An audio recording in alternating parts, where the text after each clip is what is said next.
Yo, salut tout le monde, c'est FunFat4 à l'appareil, j'espère que vous allez bien. On se retrouve aujourd'hui pour une nouvelle vidéo review manga. Avant toute chose, comme d'habitude, petit instant promo, mon roman Les Mondes Imaginaires par Jérôme Moons est disponible sur Amazon. Donc n'hésitez pas à aller vous procurer Les Mondes Imaginaires, mon roman, si vous voulez soutenir la chaîne. Donc on va attaquer aujourd'hui Contamination. Donc oui, j'ai lu deux mangas à la suite qui traitent un peu de maladies contagieuses. Donc il y avait Emerging que j'ai parlé déjà sur la chaîne, et maintenant on est sur Contamination. Contamination, c'est quoi? Eh ben, c'est encore une fois un virus qui va apparaître au Japon et qui va vraiment être très virulent. Et ce virus, c'est quoi? C'est la peste, en fait.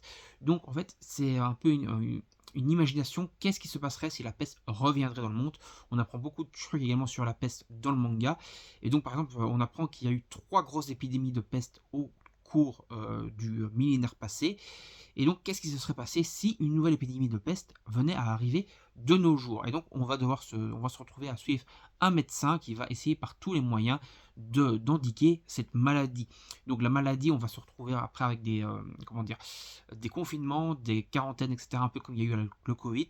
Sauf que là, ils vont vraiment essayer de tout confiner dans une seule ville, même quitte à ce que tous les habitants de la ville décèdent, et ils vont donc essayer de trouver un remède à cette peste qui va être très virulent.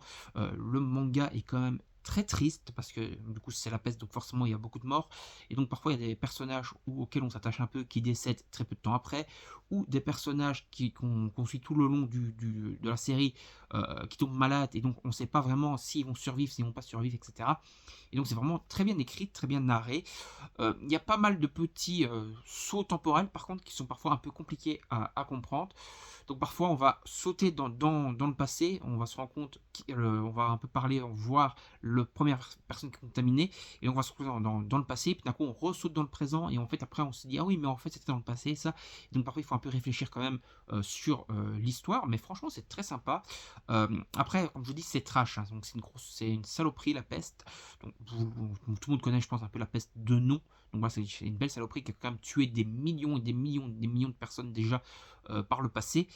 Et ici, du coup, on se retrouve de retour avec cette puissante bactérie, puissant virus plutôt, qu'est la peste.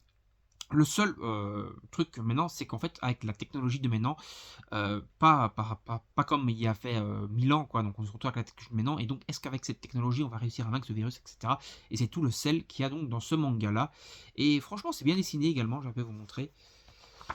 Hop là, c'est plutôt très bien dessiné, très sympa. Et donc je vous conseille, très sympa, la page que je vous ai montrée n'était pas très sympa, mais voilà. Donc je vous conseille vraiment de vous procurer le manga si ce n'est pas déjà fait et de le lire. Allez, salut tout le monde, à la prochaine, on se retrouve pour des prochaines vidéos.